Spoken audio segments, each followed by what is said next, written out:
Psicóticos como tal son fármacos utilizados principalmente para el tratamiento de las psicosis. Y vean bien que no dije trastornos psicóticos, sino de psicosis. Porque si recuerdan, chicos, y haciendo un poco de repaso, la psicosis como signo, como síntoma, forma parte de numerosos trastornos psiquiátricos. ¿Está bien?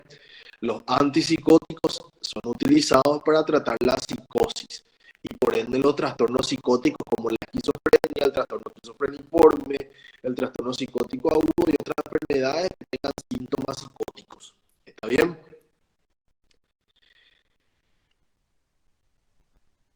Este tratamiento utilizado o cuando se utilizó, comenzó a utilizar los antipsicóticos y se comenzó a tratar la psicosis como una enfermedad, se dio en el año 1950, cuando se utilizó por primera vez un compuesto llamado clorpromazina, vigente hasta la actualidad, pero ya no utilizado como antipsicótico.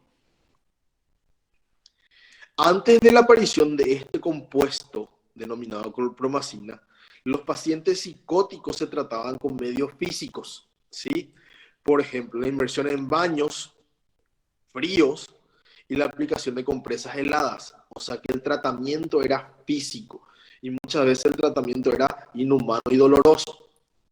En otras ocasiones consistía incluso en castigos físicos y muchas veces trastornos, o sea, tratamientos quirúrgicos como la trepanación, ¿sí?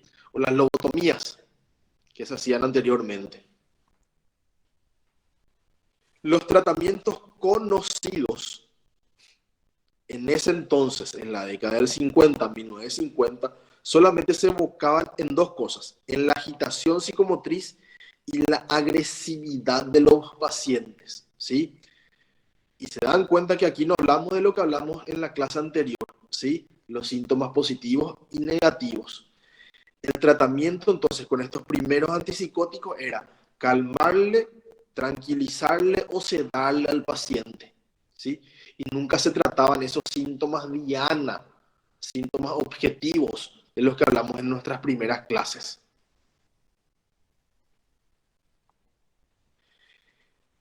Con el uso y la práctica se fueron conociendo los efectos que fueron geniales para la época sobre los síntomas positivos de la esquizofrenia.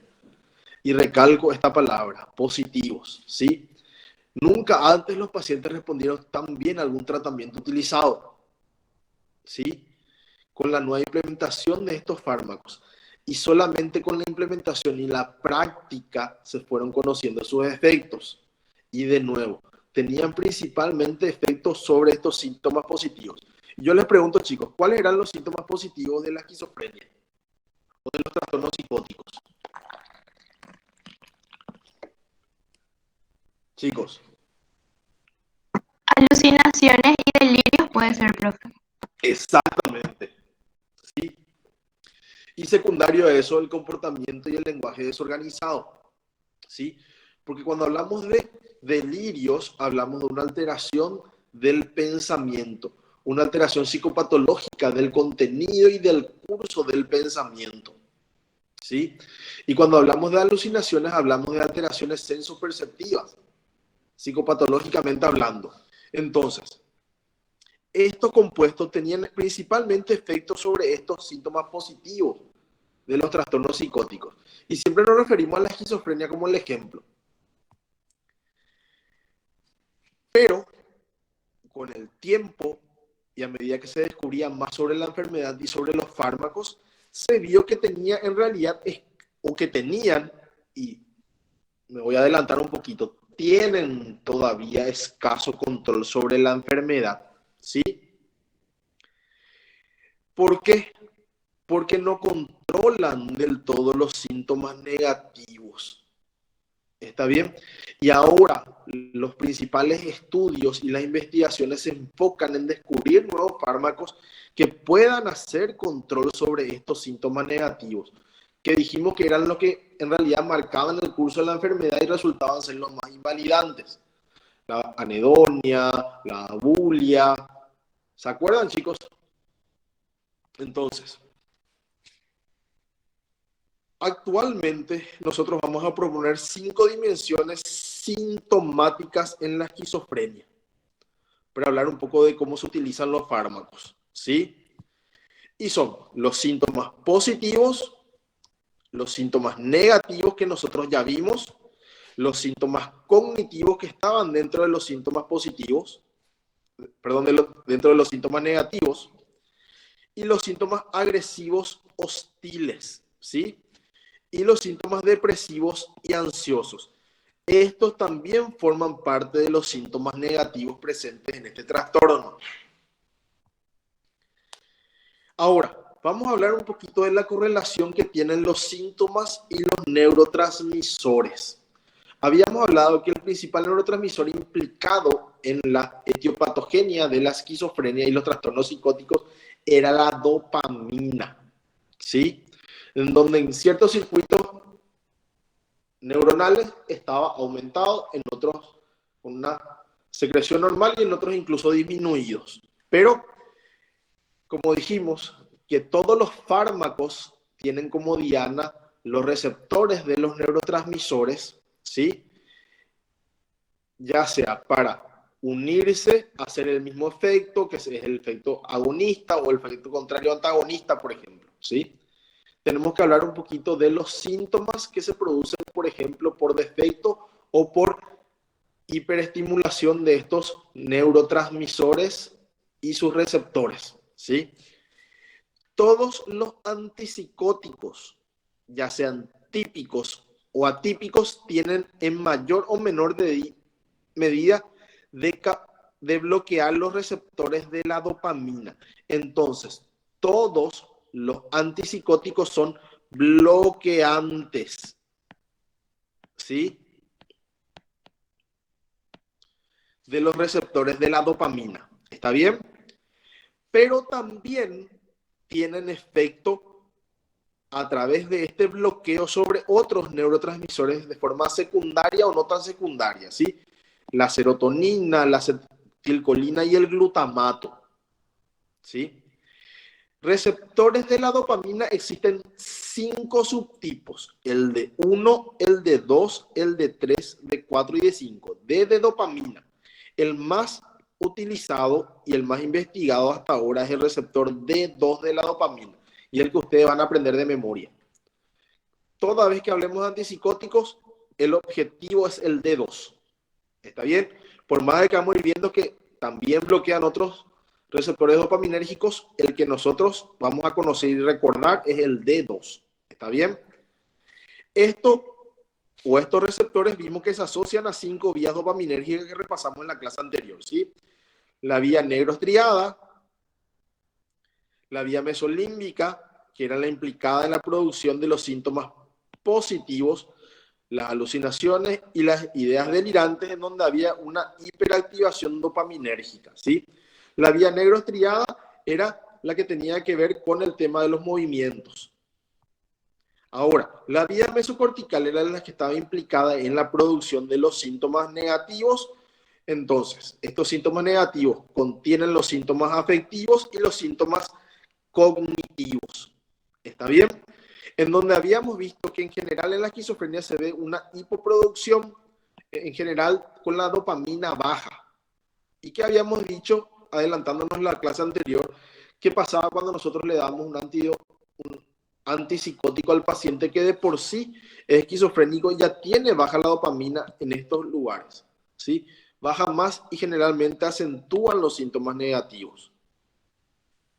Esto es un pequeño repaso de lo que habíamos visto en la clase anterior. Y la vía tuberoinfundibular, que tiene que ver con la secreción de la prolactina, la hormona de la leche. Ahora, aquí viene la parte complicada, chicos, ¿sí? Tenemos que mencionar, si bien yo no les voy a pedir que ustedes sepan de memoria esto, la clasificación química de los antipsicóticos, ¿sí? Porque en realidad se clasifican de esa forma, de cómo está hecho como compuesto químico el fármaco, ¿sí? Aquí ustedes van a leer y van a escuchar que dependiendo de qué tipo de estructura química se clasifica el fármaco Y por darle un ejemplo, ¿sí?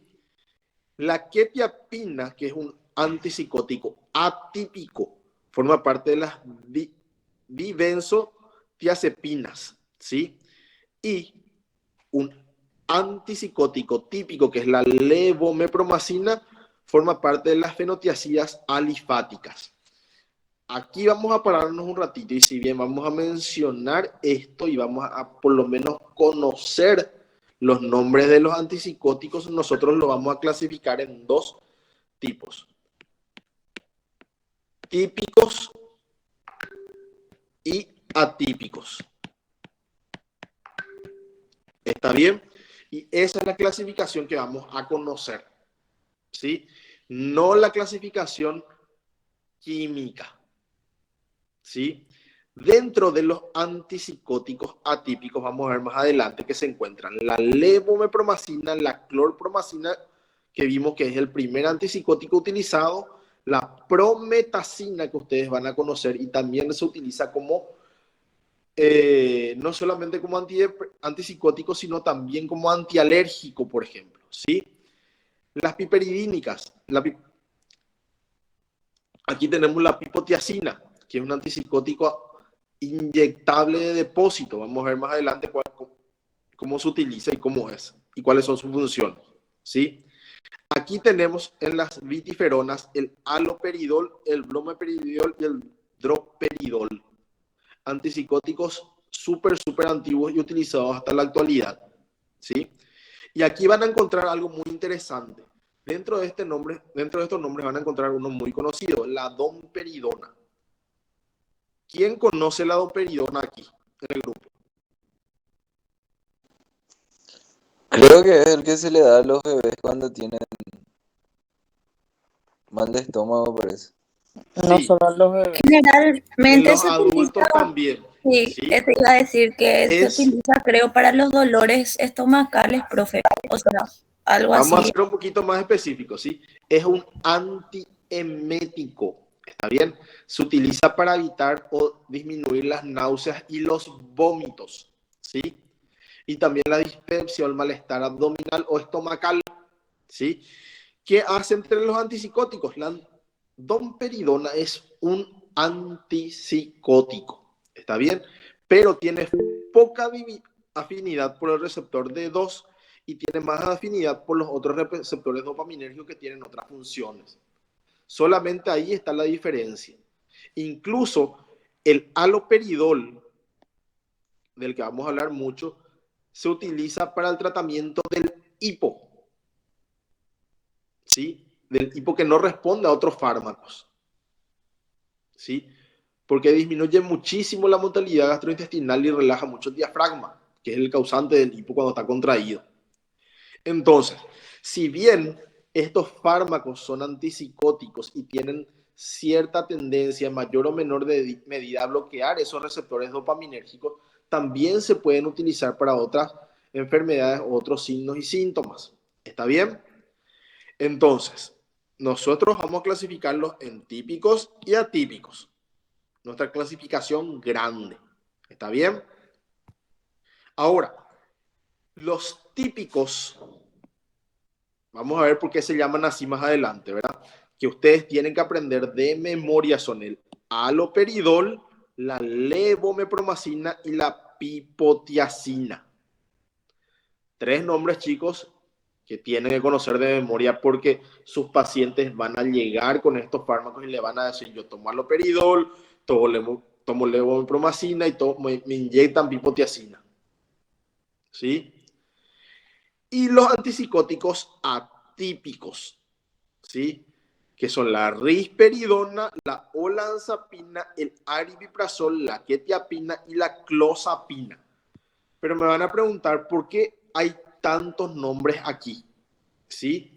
En realidad, dentro de estos grupos, la lista es mucho más extensa, pero esto es lo que tenemos disponible en Paraguay para su utilización.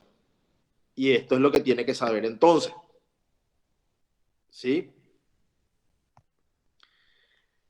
Los antipsicóticos típicos se denominan así porque fueron los primeros en descubrirse y utilizarse, ¿sí?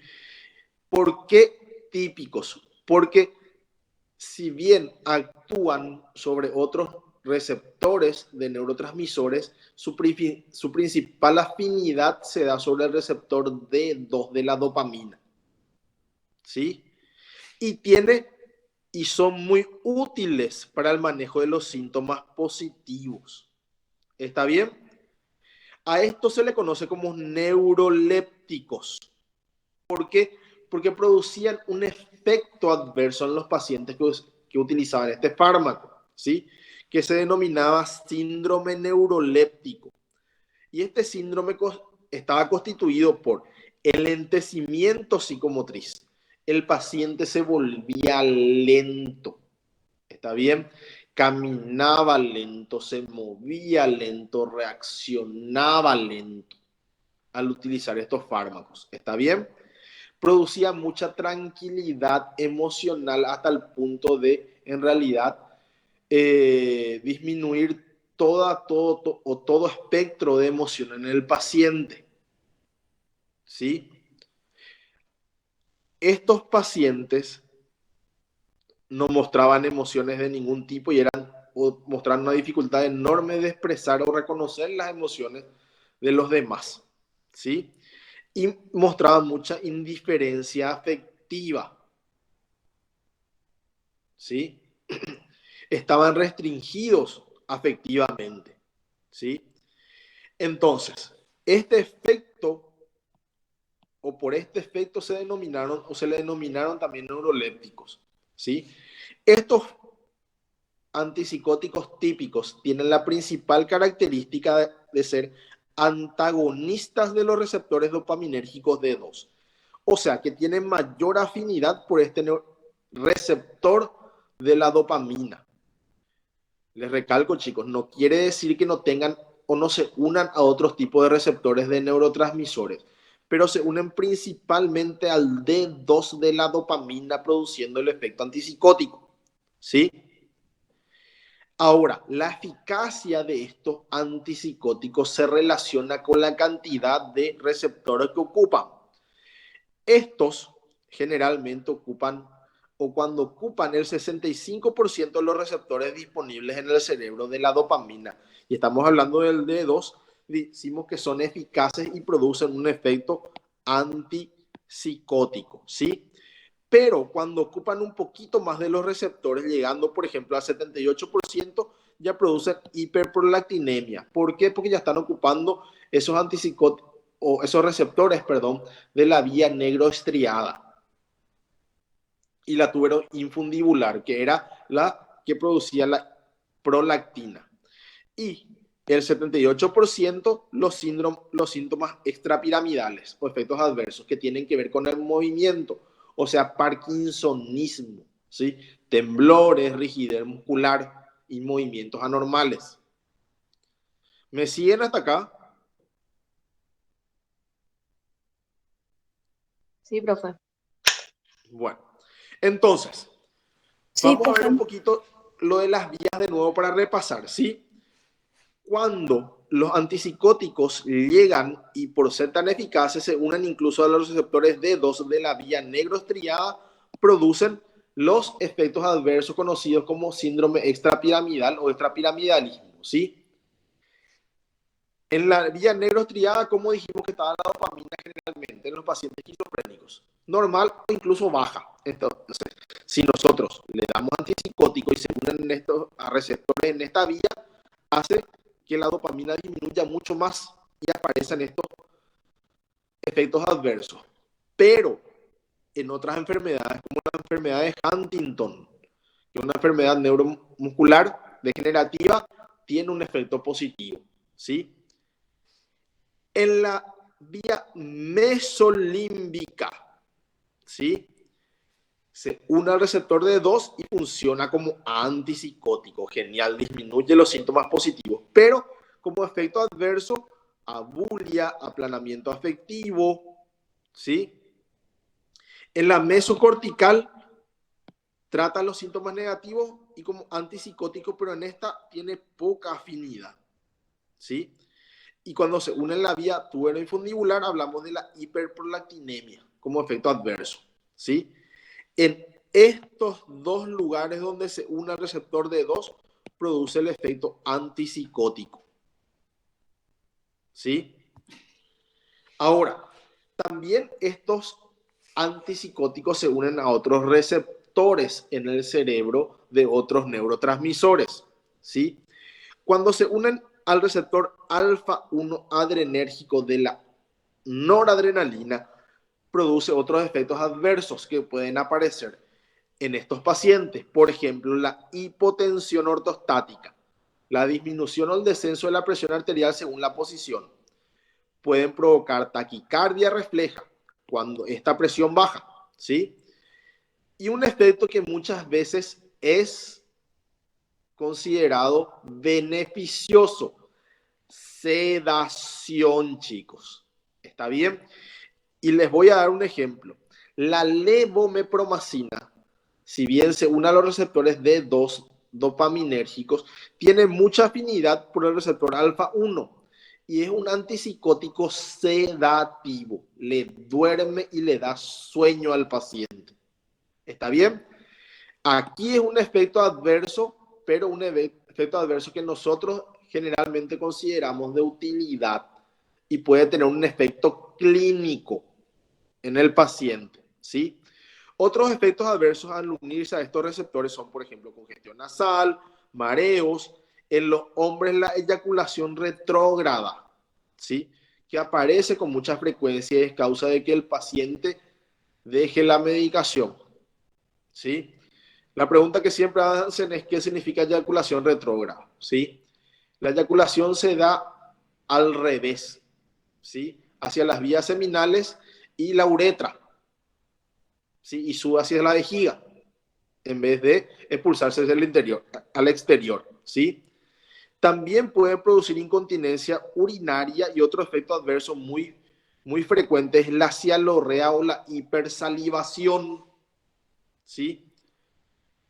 Estos antipsicóticos también se pueden unir al receptor histaminérgico de la histamina, ¿sí?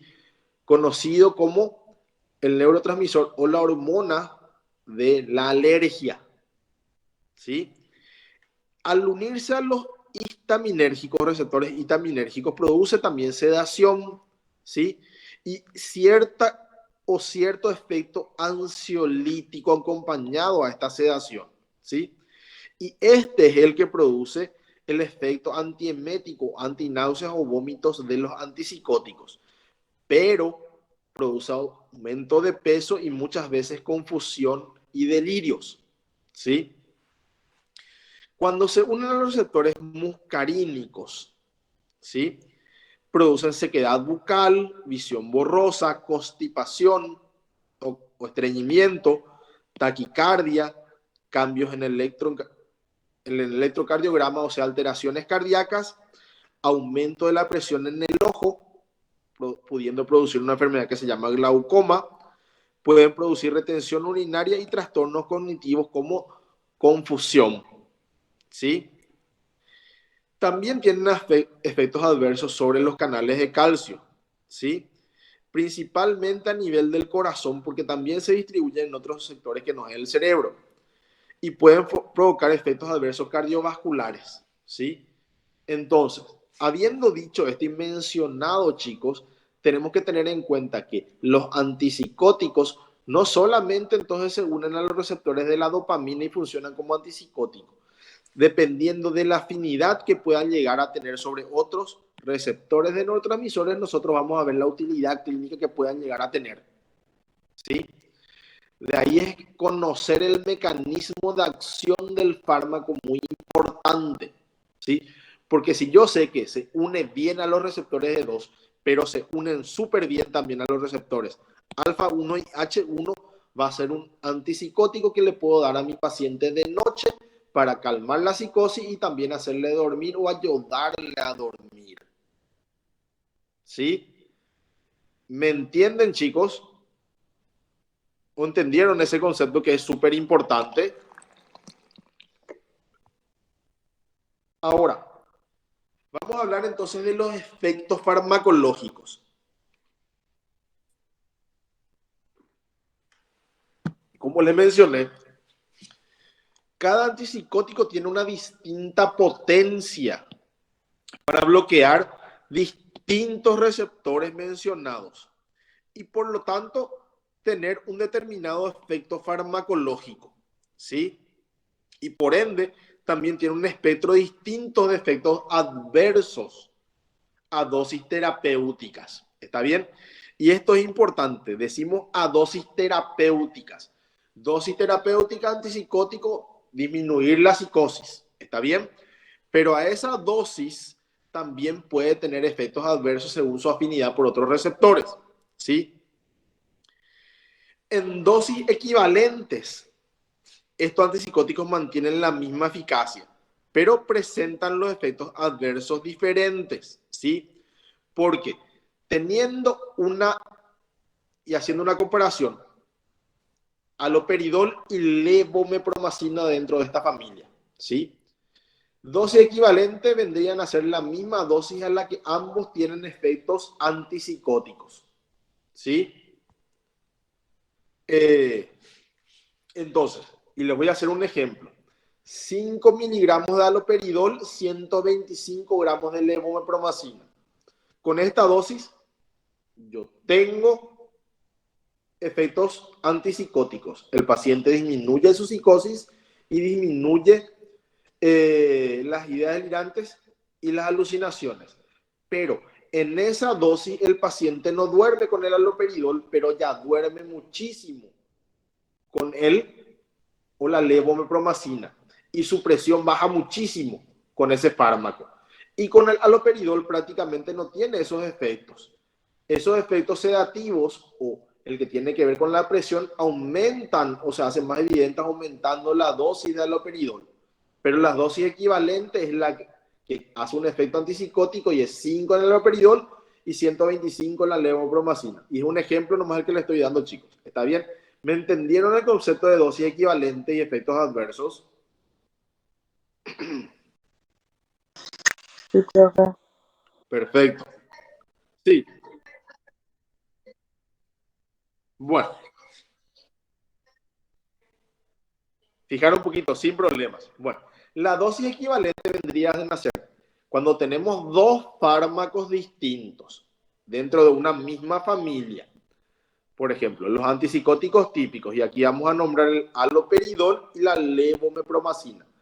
Dosis equivalentes vendrían a ser la dosis a la que ambos producen un efecto antipsicótico, pero la dosis en cada fármaco es diferente. Por ejemplo, en el haloperidol podría ser 5 miligramos y en la levomepromacina 125 miligramos. Ahí hablamos de dosis equivalente. A esa dosis ambos producen efecto antipsicótico, por más de que el haloperidol sea poquito y la levopromacina sea mucho. Y la diferencia está en la cantidad de efectos adversos que pueda producir en esa dosis equivalente. Con 5 miligramos de haloperidol tenemos muy buen efecto antipsicótico y pocos efectos adversos en general. No hay sedación, hay buena tolerancia, pocas reacciones extrapiramidales en general. Pero con 125 miligramos de levopromacina, que es mucho en realidad, tenemos ya mucha sedación, mucha hipotensión, o sea que le baja muchísimo la presión al paciente, ya puede aparecer mucha salivación y muchos de estos efectos adversos que vimos aquí, ¿sí? De ahí que a dosis equivalente pueden tener la misma eficacia como antipsicótico, pero presentan muchísimo y varía mucho la presentación de los efectos adversos que puedan llegar a tener. ¿Sí? ¿Me entendieron ahora? Más o menos. ¿O mejor? Sí, profe, súper ahora. Genial. Entonces, vamos a introducir y complicar un poquito más la cosa, ¿sí? Dentro de esta clasificación que nosotros dijimos que eran dos, típicos y atípicos, ¿está bien? Dos tipos o dos subtipos dentro de los antipsicóticos, ¿verdad? Típicos y atípicos. Estos otra vez se pueden volver a clasificar en estos antipsicóticos. Y estamos hablando preferentemente de los antipsicóticos típicos, sedativos, incisivos y de transición. Y vamos a explicar mejor ¿Cómo se define cada uno? Los sedativos vienen a ser estos antipsicóticos que tienen un efecto adverso sedativo, que le hacen dormir al paciente y producen mucha calma y ansiolítico. Podría funcionar también como un ansiolítico. Los incisivos hablamos de la potencia en realidad, como antipsicótico. Son súper eficaces como antipsicóticos, actúan súper rápido como antipsicóticos y tienen muy pocos otros efectos adversos, ¿sí? Y de transición vendrían a ser los antipsicóticos que tienen tanto características sedativas como incisivas, ¿sí? Aquí nosotros no vamos a ahondar mucho en esto porque solamente vamos a mencionar los tres que dijimos que estaban dentro de esta clasificación. La levopromacina, el haloperidol y la pipotiacina, ¿sí? El haloperidol es un antipsicótico incisivo. La levopromacina es un antipsicótico sedativo, ¿sí? Y la pipotiacina es uno de transición, ¿sí? Y vamos a hablar un poquito de la farmacocinética ahora. ¿Está bien? Estos antipsicóticos, ¿sí? Tienen una absorción impredecible por vía oral, ¿sí? Porque pueden interactuar con las comidas y otras drogas, ¿sí? O sea, cuando nosotros le damos por vía oral al paciente, cerca de las comidas, esto puede afectar un poquito y dependiendo del tipo de comida, su absorción, que puede ser rápida o más lenta de lo normal dependiendo de esos factores, ¿sí? En cambio, por vía intramuscular, la absorción es mucho más rápida y alcanza su máximo de concentración en la sangre en un periodo de 30 a 60 minutos, ¿sí? Obteniendo así un efecto en 15 a 20 minutos. Súper rápido, ¿sí?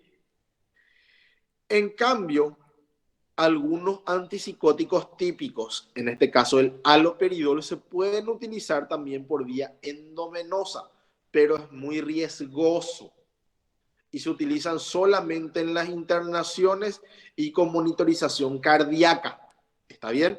Se utilizan. Y como les cité el ejemplo del hipo, por ejemplo. ¿Sí? Ahora, la distribución del fármaco. ¿Se acuerdan del concepto de distribución? Una vez que está en la sangre, ¿a dónde llega en el cuerpo? ¿Sí? Estos llegan prácticamente a todas partes del cuerpo porque son muy liposolubles. Buscan y se quedan en la grasa, ¿sí? Y como van a entender ustedes y saber un poquito de esto ahora, el cerebro está compuesto prácticamente por fosfolípidos y grasa. ¿Está bien? También en los pulmones y en otros órganos, ¿sí? Entonces, de ahí que se distribuyen súper bien en el cerebro. Y estos fármacos atraviesan la placenta. ¿Qué quiere decir esto? Si nosotros administramos en mujeres embarazadas, van a llegar al feto, ¿sí? Y también pasan la leche materna. O sea que en los lactantes o en las lactantes vamos a pasarla a la criatura, ¿sí? Y es imposible eliminar por diálisis, ¿sí? ¿Cuál es el metabolismo? ¿Cuánto tiempo queda en el cuerpo? Ellos se modifican en el hígado, ¿sí? Y tienen una vida media en el cuerpo antes de ser eliminado de 20 a 40 horas, ¿sí? Por eso es que una sola dosis de un antipsicótico, su efecto suele durar 24 horas, por esto que vimos acá, la vida media antes de ser eliminados, ¿sí? Entonces, generalmente los antipsicóticos se suelen dar en una sola toma diaria, una toma, ¿sí? ¿Y por dónde se eliminan? Por la orina. Y entonces tenemos que hablar de que exista una función renal conservada, ¿sí? Ahora, ya que hablamos de cómo se absorbe, a dónde se distribuye, cuánto tiempo está en el cuerpo y por dónde se elimina, tenemos que hablar de los efectos adversos que pueden llegar a aparecer con la administración de estos fármacos, ¿sí? El efecto clínico que nosotros vimos es el de antipsicóticos, ¿está bien? Sobre los síntomas positivos principalmente y otros que pueden llegar a considerarse efectos clínicos positivos como la sedación, por ejemplo, ¿está bien? Los efectos adversos más comunes con estos fármacos son los motores, y estos aparecen por el bloqueo de los receptores D2 en la vía negrostriada. ¿Está bien? Estos son distonías agudas, ¿sí? En el transcurso de la semana yo les voy a alzar unos videos que están en YouTube, o les voy a poner los links para que vean en qué consisten las distonías agudas. Estos son alteraciones del tono muscular, ¿sí? Generalmente manifestado como contracciones espasmódicas agudas de cualquier parte del cuerpo, pero preferentemente en los miembros, ¿sí? Estos aparecen entre el periodo de 1 hora a 1 semana después de administrar los fármacos. O sea que aparecen súper rápido, pueden llegar a aparecer súper rápido, ¿sí? ¿Cuáles son los efectos que pueden aparecer en estos pacientes? ¿Y cuáles son los factores de riesgo que pueden precipitar la aparición de estos? ¿Sí? Personas tratadas ya con antipsicóticos atípicos y que tengan tratamiento farmacológico con anticolinérgicos, ¿sí? Por interacción farmacológica, ¿sí? Estos aparecen entre el 10 al 15% de las personas que usan antipsicóticos atípicos. O sea, que si nosotros tratamos 10 personas, 1 a 2 van a presentar esta distonía aguda. O sea que hablamos de mucha frecuencia. Y es bastante común y se ve muchísimo con el uso del haloperidol, ¿sí? Otro efecto adverso motor que aparece es el parkinsonismo, ¿sí? Compuesto por algunos signos y síntomas muy característicos, ¿sí? La bradiquinesia o la aquinesia, disminución de los movimientos, ¿está bien? Rigidez, el 60% son temblores y rigidez, ¿sí? Y pueden aparecer entre los 5 a 10 días desde el inicio del tratamiento, o sea que son reacciones también agudas, ¿sí? Hay factores de riesgo también que pueden precipitar antecedentes de enfermedades familiares de parkinsonismo o antecedentes de aparición de este trastorno con otros antipsicóticos, por ejemplo, ¿sí? Y aparece entre el 20 al 50% de las personas que utilizan antipsicóticos típicos. O sea, si nosotros utilizamos en 10 personas, 5 probablemente tengan esta reacción adversa. ¿Está bien? Otro efecto adverso bastante común es la acaticia, ¿sí? Este es un síntoma que se caracteriza por la incapacidad de mantenerse quieto. El paciente te manifiesta eso, no me puedo parar, o no puedo parar, no me puedo quedar quieto. Y ustedes van a ver que si le sostienen en un solo lugar o le dicen que se pare en un solo lugar, él va a estar moviéndose en su propio lugar, moviendo los pies, moviendo las manos o dando vueltas, ¿sí? O si está sentado, está moviendo las piernas o moviendo los brazos, ¿sí? Esto puede aparecer desde el periodo de 1 hora hasta los 30 días de inicio del tratamiento. Es también una reacción aguda, ¿sí? Factores de riesgo, lo mismo que con los anteriores, por ejemplo, antecedentes de aparición de estos efectos adversos con tratamientos anteriores, ¿sí? O el uso de fármacos anticolinérgicos, ¿sí? Y aparecen en el 75% de los casos muchas veces. Y ahí sube. O sea que la acaticia va a aparecer en 7 personas de 10, por ejemplo. O es más probable que aparezca, ¿sí? ¿Cuál es el tratamiento que se utiliza acá? Se utilizan fármacos beta-bloqueantes, anticolinérgicos y benzodiazepinas para tratar. Y en la distonía aguda y el parkinsonismo utilizamos el fármaco llamado viperideno, ¿sí? Que es un fármaco anticolinérgico. Ahora, vamos a hablar de una reacción adversa bastante importante, si es que llega a aparecer, porque puede llegar a ser fatal, y es el denominado síndrome neuroleptic neuroléptico maligno. ¿Sí? Neuroléptico maligno porque se vio con mayor frecuencia con el uso de los antipsicóticos típicos.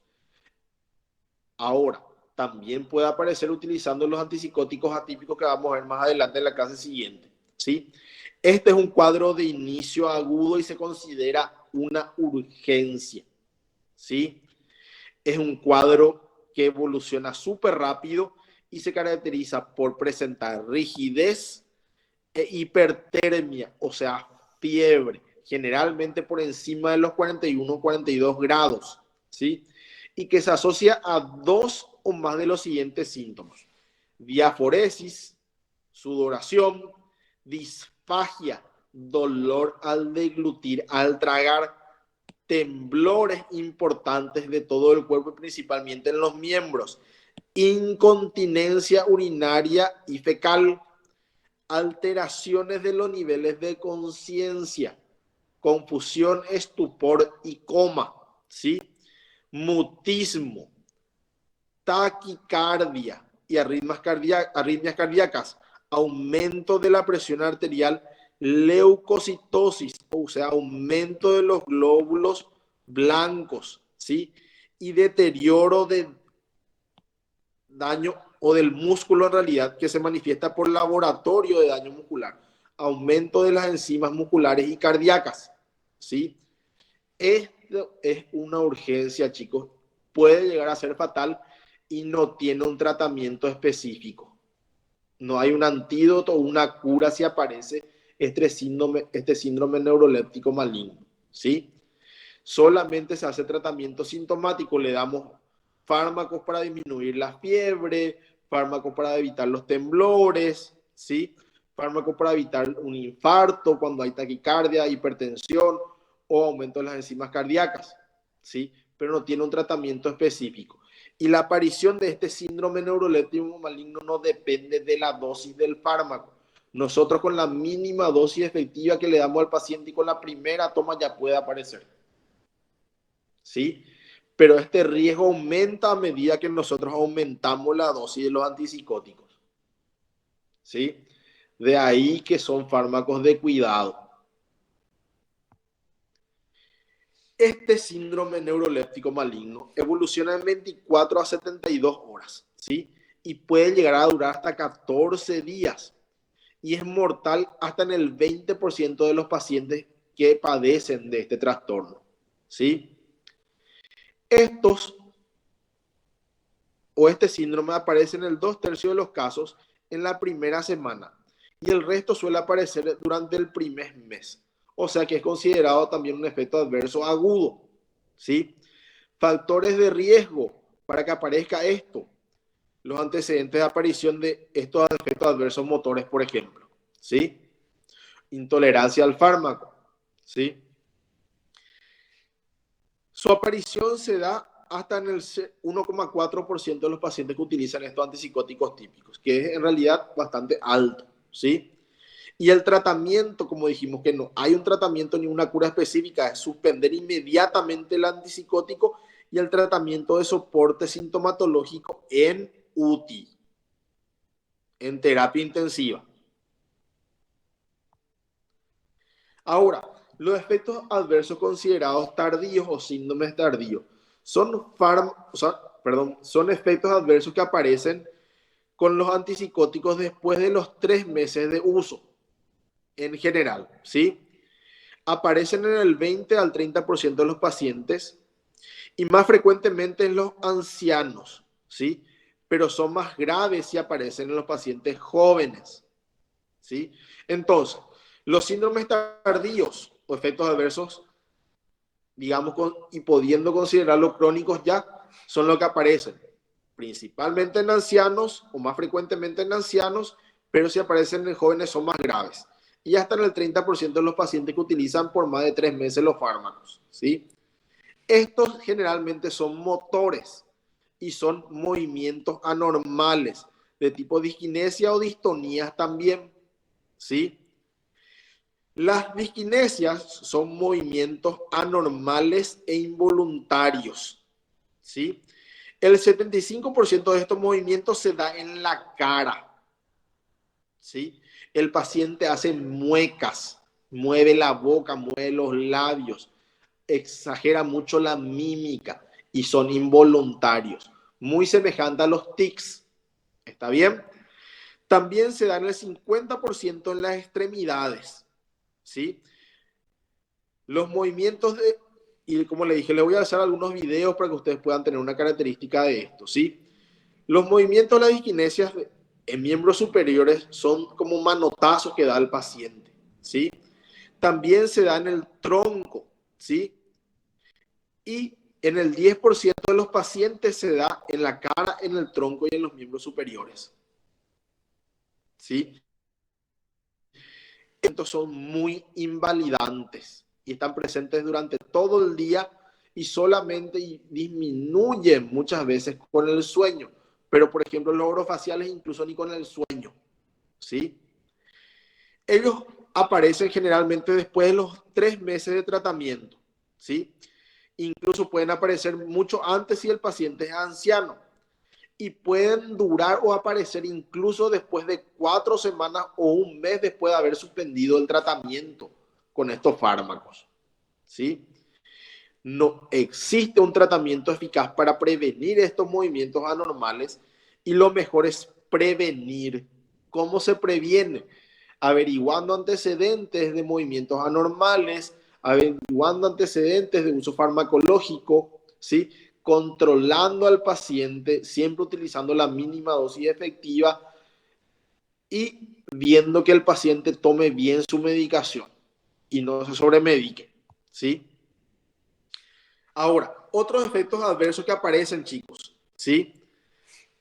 La sedación, ¿sí? Un efecto adverso que generalmente es beneficioso, nosotros vemos como beneficioso, ¿sí? Pueden producir distintos tipos de sedación e incluso sueño, y nosotros podemos considerarlo como un efecto terapéutico, ¿sí? También tiene efectos adversos sobre las convulsiones o el umbral de las convulsiones, ¿sí? Puede puede producir una disminución de este umbral en las convulsiones, o sea que pueden hacerle al paciente más propenso a padecer de convulsiones, ¿sí? Y estos son efectos adversos sobre el sistema nervioso central que pueden llegar a tener. La sedación se puede considerar beneficiosa. Todos los antipsicóticos disminuyen el umbral convulsivo y en pacientes epilépticos de por sí pueden hacer que aparezcan las convulsiones. E incluso en pacientes que no son epilépticos pueden provocar convulsiones. ¿Está bien? Los efectos adversos cardiovasculares, o sea, sobre el corazón y los vasos sanguíneos, ¿sí? Como dijimos, puede producir una disminución de la presión arterial o hipertensión ortostática. Ortostática se denomina la que varía con los movimientos, ¿sí? Puede provocar alteraciones en el movimiento o latido del corazón, como arritmias y alteraciones en el electrocardiograma. ¿Alguien iba a preguntar algo?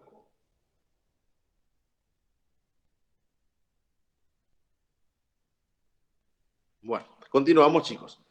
También pueden producir trombosis, coágulos sanguíneos que se distribuyen por la sangre a varias partes del cuerpo produciendo o pudiendo producir, por ejemplo, accidentes cerebrovasculares o derrames, tromboembolismos pulmonares o embolismos en miembros inferiores, por ejemplo, ¿sí? Disminuir el flujo sanguíneo en los miembros, ¿sí?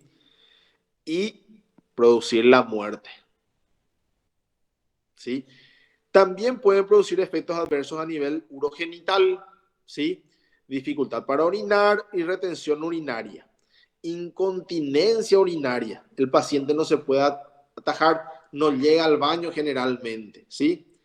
También producen efectos adversos sexuales, como por ejemplo la disfunción sexual. Dificultad para mantener una erección o lograr la erección, dificultad para eyacular y la eyaculación retrógrada que vimos en los hombres. Pueden producir efectos adversos endocrinológicos, la hiperprolactinemia, que es el más frecuente, ¿sí? En los pacientes puede producir la disminución de la secreción de la insulina y en pacientes diabéticos esto es, o empeora en realidad la diabetes, ¿sí? Y también una alteración de la función de la hormona antidiurética, ¿sí? Esta hormona es muy importante para el control eh, del nivel hídrico en el cuerpo, ¿sí? Cuando está inhibida la antidiurética, el paciente orina muchísimo, ¿sí? Y también aumenta muchísimo la sed del paciente. Los pacientes que tienen antipsicóticos con uso de efecto o usando ya por mucho tiempo y de forma crónica, toman muchísima agua, tienen muchísima sed, ¿sí? Toman agua, incluso llegando hasta los 10, 12, 15 litros de agua. Y esto puede producir otra vez muchísimos efectos adversos, por ejemplo, la disminución del sodio en el cuerpo, del potasio, ¿sí? Diabetes insípida y otros síntomas que pueden llegar a ser potencialmente muy peligrosos, ¿sí? Ahora, los efectos adversos a nivel digestivo, sequedad bucal, estreñimiento, pueden llegar a producir trastornos hepáticos, pueden producir vómitos, ¿sí?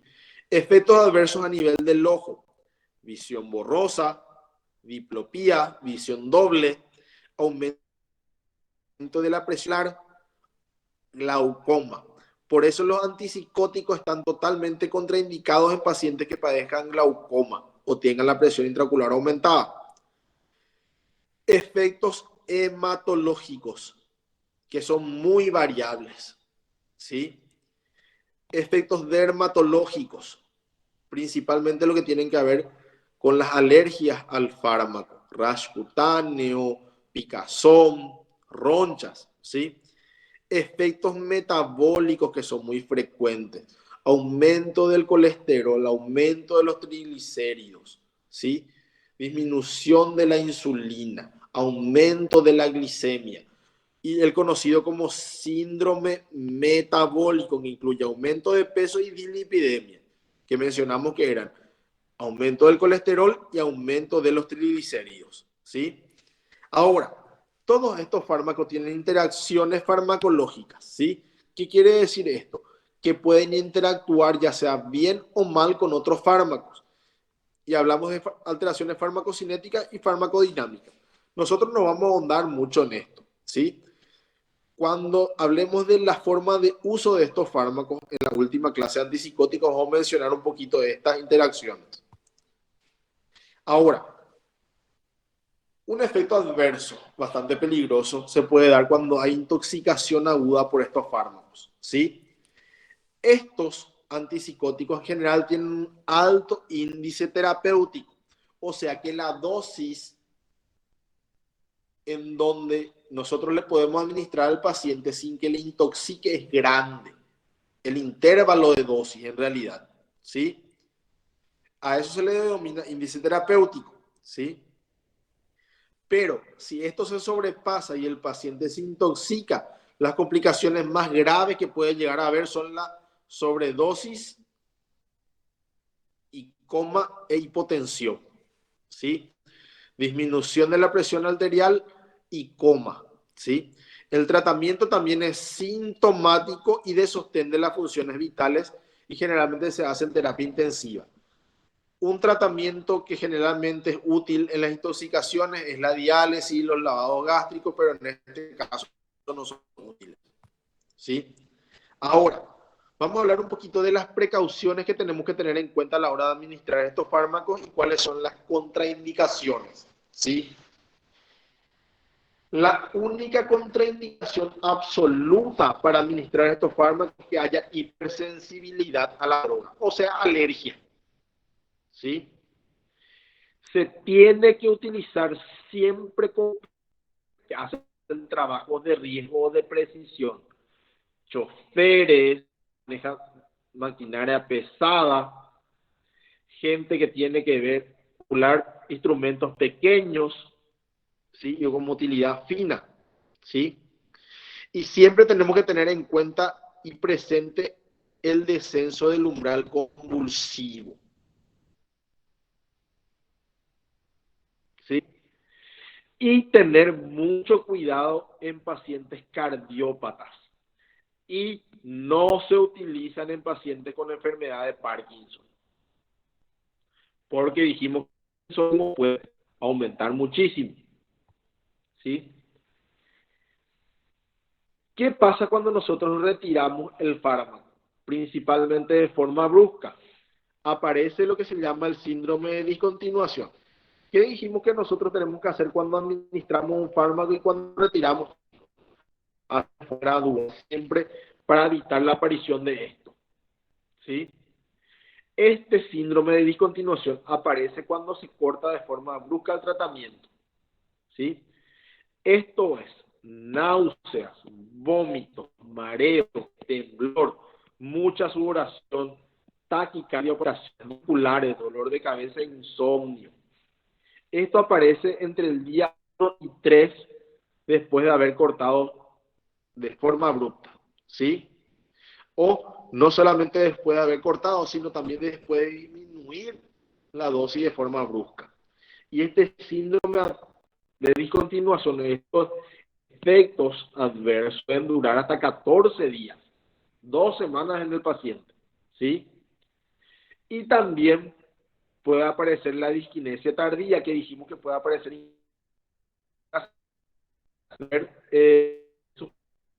aquí está mal escrito, tendría que ser deprivación, no depravación, perdón. ¿Cómo se usa o cómo se usan estos antipsicóticos? Esto es muy importante, chicos. Y sepan, generalmente el rango de dosis de uso de estos fármacos es en el haloperidol de 2 miligramos a 60 miligramos por día que se puede utilizar. Llegar a 60 miligramos es una dosis enorme, grande, y generalmente a esta dosis ya aparecen muchísimos efectos adversos. 2 miligramos es la dosis que nosotros utilizamos en los ancianitos como dosis de inicio, ¿sí?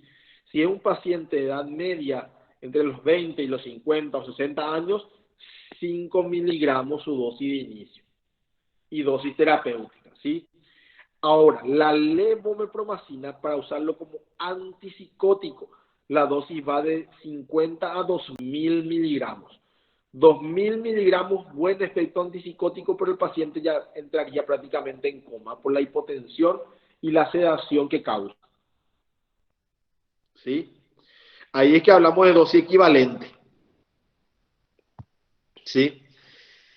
La dosis habitual del haloperidol es de 5 a 15 miligramos por día y se puede hacer en una sola toma, pero se puede distribuir durante el día según la...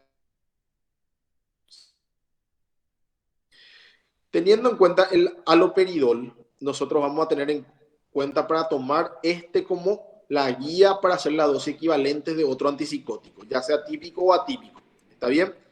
El haloperidol siempre se inicia por premisa, igual que cualquier otro fármaco, en dosis baja, ¿sí? Y se aumenta cada 2 a 3 días según la tolerancia del paciente.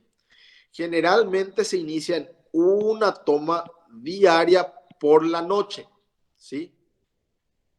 Y cuando se decide suspender, se hace en forma lenta a lo largo de semanas, intentando reducir un 25% de la dosis por semana, ¿sí? Ahora, cuando nosotros iniciamos un tratamiento con un antipsicótico, tenemos que tener en cuenta los controles posteriores que tenemos que tener que hacer en el paciente. Y quiero recalcar, chicos, acá hablamos solamente del haloperidol en este caso, porque es la única droga que nosotros utilizamos netamente como antipsicótico. En Paraguay, generalmente, ya no utilizamos la levomepromacina y en ninguna parte del mundo como antipsicótico, ¿sí?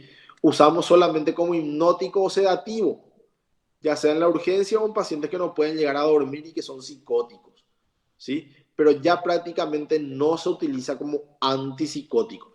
Si bien en Paraguay tenemos, y es una droga súper barata, solamente utilizamos para inducir el sueño y tranquilizar al paciente eventualmente, ¿sí?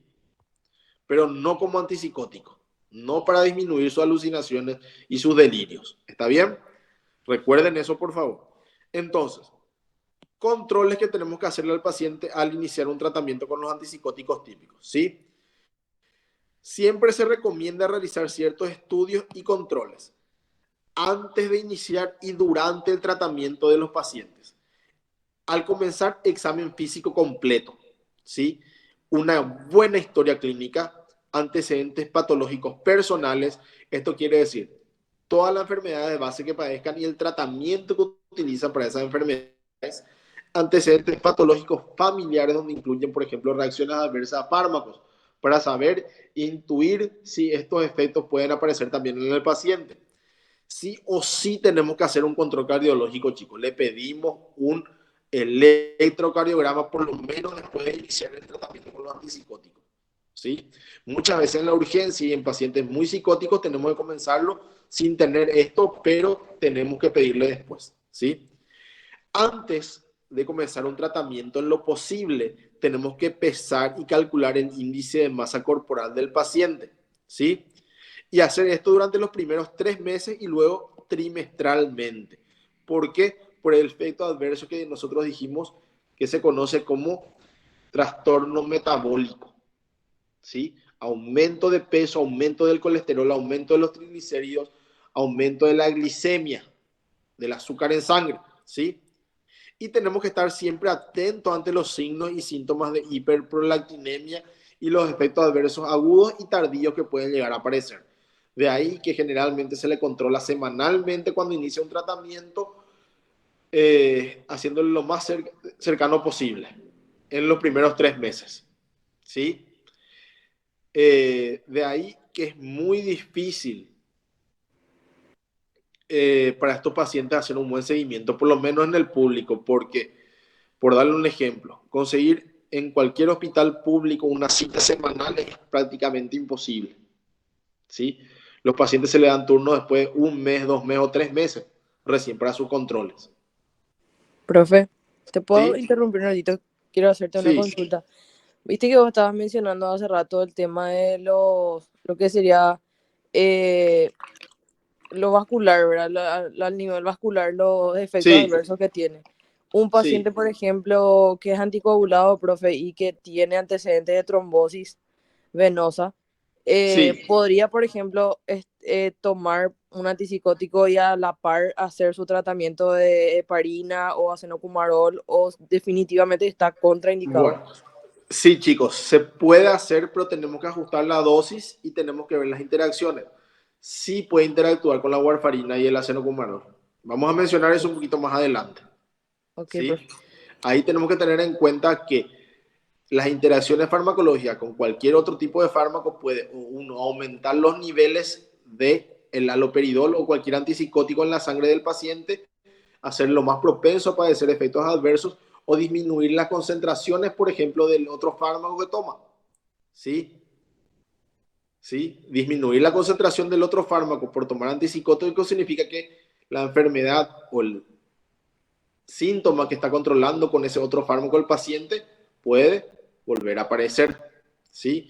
O en otros casos, con la toma de antipsicóticos puede aumentar muchísimo la concentración de otros fármacos en la sangre del paciente. De ahí que pueden aparecer efectos adversos por ese otro fármaco. O sea que es bastante complejo y varía muchísimo de cada paciente. Y por eso hay que tener en cuenta muchísimo los antecedentes patológicos personales y los fármacos que toma el paciente. ¿Sí? Yo les voy a dar un resumencito de eso para que tengan en cuenta cuando demos todo antipsicóticos, porque las interacciones farmacológicas, farmacocinéticas y farmacodinámicas son casi las mismas para todos, los típicos y los atípicos.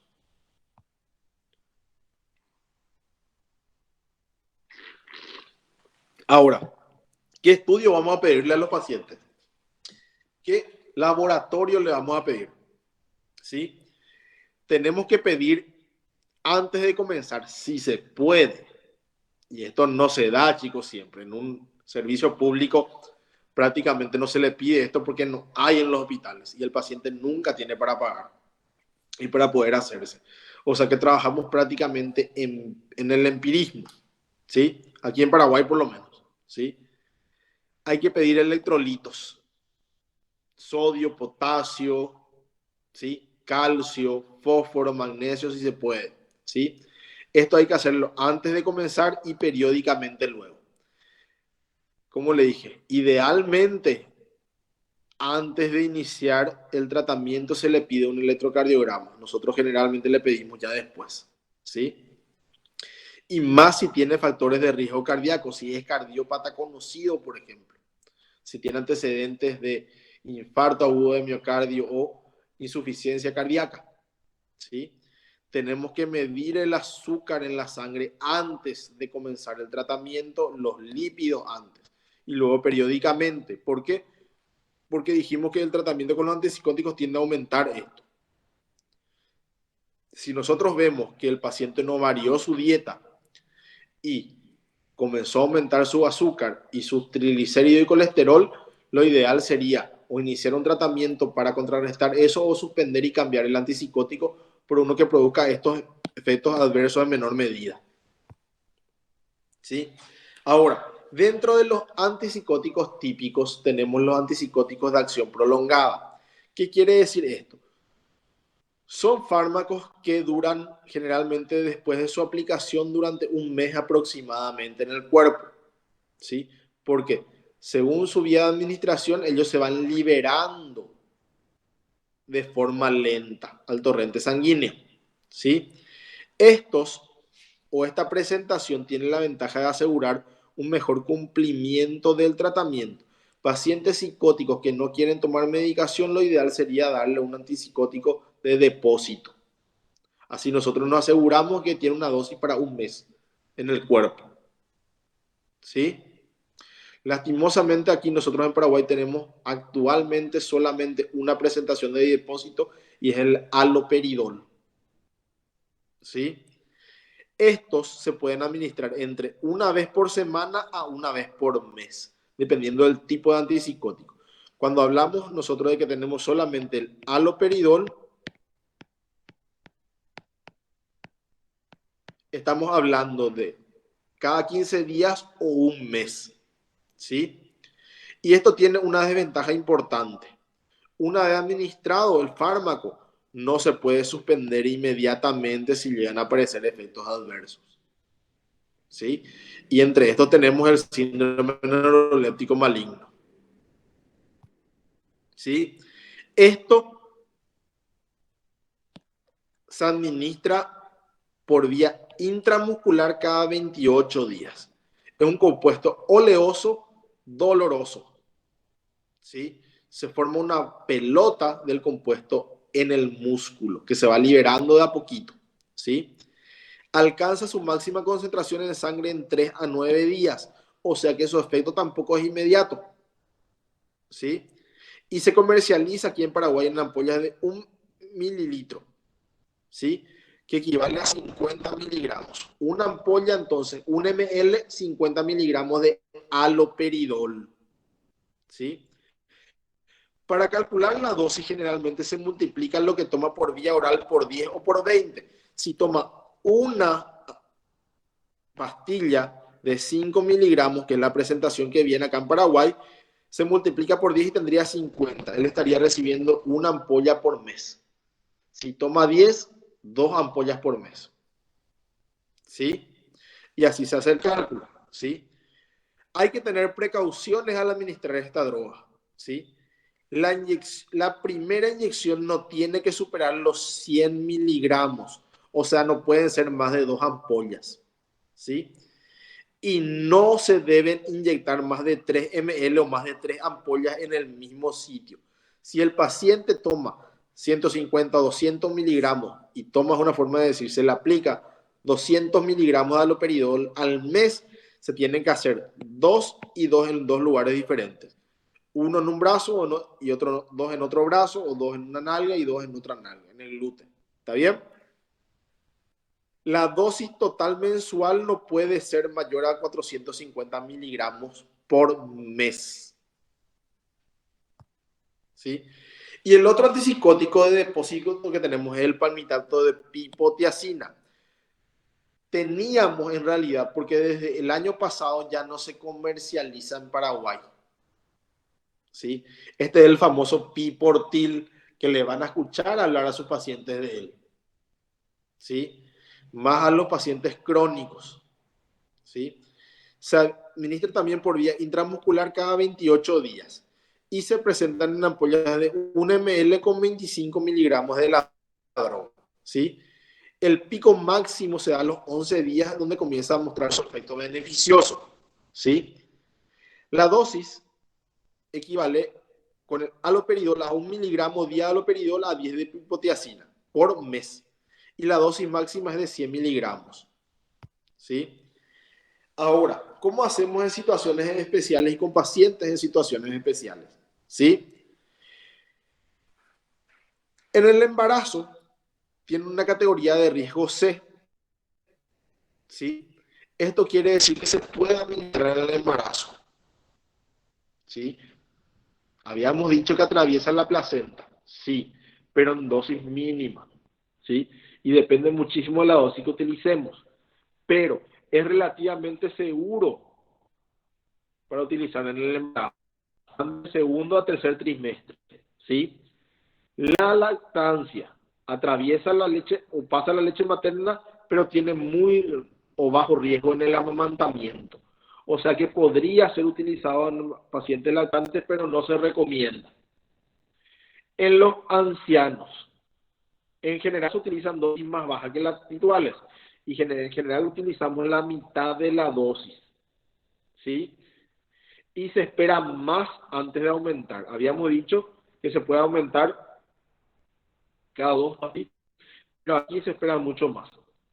La dosis en los ancianos es de 0,5 a 2 miligramos día de haloperidol, ¿sí? Y dijimos que la dosis en un adulto joven, un adulto, es 5 miligramos, ¿sí? En los niños hay pocos estudios sobre su seguridad, ¿sí? Intentamos a sus niños con graves alteraciones psicóticas o que no responden a otros tratamientos. O sea que no es la primera opción la utilización de antipsicóticos típicos, ¿sí? En niños utilizamos los atípicos de preferencia. Bueno, así terminamos la clase, chicos, de antipsicóticos típicos, ¿sí? En la clase que viene vamos a comenzar la clase de antipsicóticos atípicos. ¿Está bien? ¿Alguna pregunta? Yo sé que esta parte es muy, muy larga y requiere mucha memoria también, pero es importante conocer los efectos adversos que pueden llegar a aparecer, porque ustedes también van a contribuir a que el paciente esté bien con el diagnóstico temprano.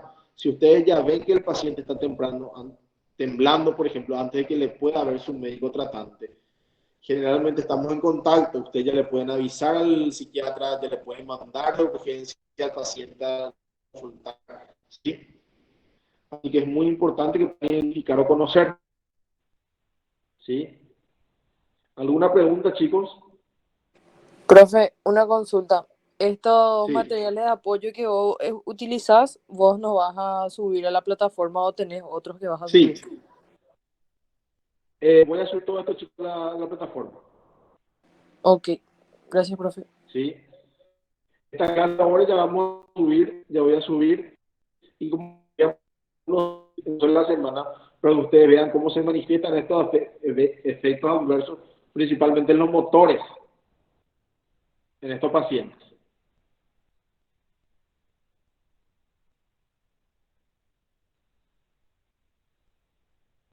¿Alguna otra pregunta, chicos?